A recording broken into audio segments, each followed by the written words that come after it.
Hi hello friends, இன்றைக்கி rainy சீசனுக்கு ஏற்ற மாதிரி வாழைப்பழ போண்டா எப்படி செய்யலாம் தான் பார்க்க போகிறோம். ஸோ இதை பண்ணுறதுக்காக ஒரு ஜாரில் 5 வாழைப்பழத்தை கட் பண்ணி சேர்த்துக்கிறேன். அது கூட ஃப்ளேவருக்காக 4 ஏலக்காய் சேர்த்துட்டு 1 கப் வெல்லம் சேர்த்துக்கிறேன். இதை கிரைண்ட் பண்ணி எடுத்துடலாம். இப்போ ஒரு மிக்சிங் பவுலில் கிரைண்ட் பண்ணி எடுத்ததை சேர்த்துக்க போகிறோம்.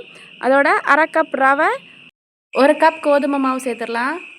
அதோட 1/2 கப் துருவின தேங்காயும் சேர்த்துட்டு கொஞ்சமாக பேக்கிங் சோடா, 2 ஸ்பூன் நெய் சேர்த்துக்கிறேன். டேஸ்ட்டை நல்லா என்ஹான்ஸ் பண்ணி கொடுக்குற மாதிரி ஒரு பிஞ்ச் ஆஃப் உப்பு சேர்த்துக்கலாம். இப்போ ஒரு பீட்டரால் நல்லா பிளெண்ட் பண்ணி எடுத்துக்க போகிறோம். நல்லா பிளெண்ட் பண்ணி இந்த மாதிரி வந்த பிறகு வாழைப்பழத்தை அரைச்ச ஜாரில் கொஞ்சமாக தண்ணி சேர்த்து 2 ஸ்பூன் தண்ணி மட்டும் இதோட சேர்த்து மிக்ஸ் பண்ணிவிட்டு ஒரு 10 நிமிஷம் மட்டும் ஊற விட்டுடலாம். இப்போ ஒரு கடாயில் ஆயில் சேர்த்து ஆயில் நல்லா சூடான பிறகு கொஞ்சமாக கையில் நெய் தடவிட்டு இந்த மாதிரி எடுத்து கொஞ்சமாக பிடிச்சி போட்டுக்க போகிறோம். பொன்னிறமாக வந்த பிறகு திருப்பி போட்டு எடுத்துடலாம்.